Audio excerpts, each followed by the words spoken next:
A person wakes up and asks one quiet question. Why am I here?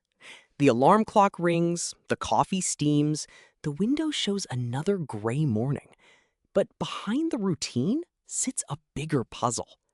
Existentialism starts right here, with that question. The universe does not hand us a script. There is no cosmic instruction manual, no built-in purpose stamped on our forehead. Philosophers call this the silent universe. We are born, we look around, and no answer arrives from the stars. This gap between our need for meaning and the world's silence has a name. Albert Camus called it the absurd. On one side, humans crave purpose. On the other side, the universe shrugs. The absurd lives in the space between. Jean-Paul Sartre offered a famous line: existence precedes essence. First, we exist.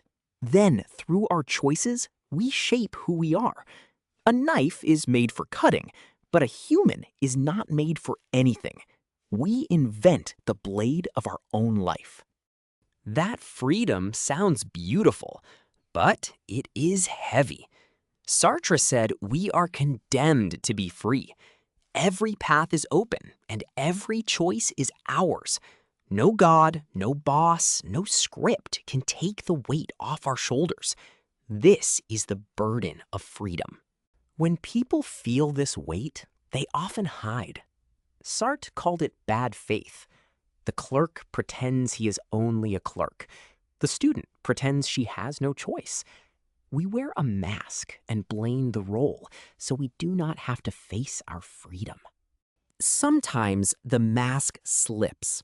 A death, a breakup, a lost job, and suddenly the routine feels empty. Kierkegaard called this dread. Heidegger called it anxiety. The old meanings crack open, and the big question returns: what is my life actually for? Nietzsche offered a wild test: the eternal return. Imagine reliving this exact life forever, in a loop. Every joy, every mistake, every dull Tuesday. Would you say yes? The question forces us to notice which parts of life we actually want to keep. So how do we live? Existentialists say we create meaning through commitment. A project, a person, a craft, a cause. Meaning is not found under a rock.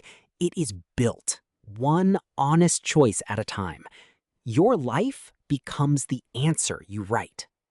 Camus gave us a strange hero, Sisyphus, pushing a boulder up a hill for eternity. The gods thought this was punishment. Camus said no. Sisyphus owns the rock, owns the hill, owns the climb. We must imagine Sisyphus happy. Meaning also grows through authenticity, living honestly with your fears, your values, and your death, not chasing someone else's script. Heidegger said facing mortality makes life sharper. The clock is loud, so the choices get real. So why do we create meaning? Because the universe will not do it for us. We wake up, face the absurd, choose a path, and build something honest. That is existentialism, simplified. Your life is the answer, and today is a blank page.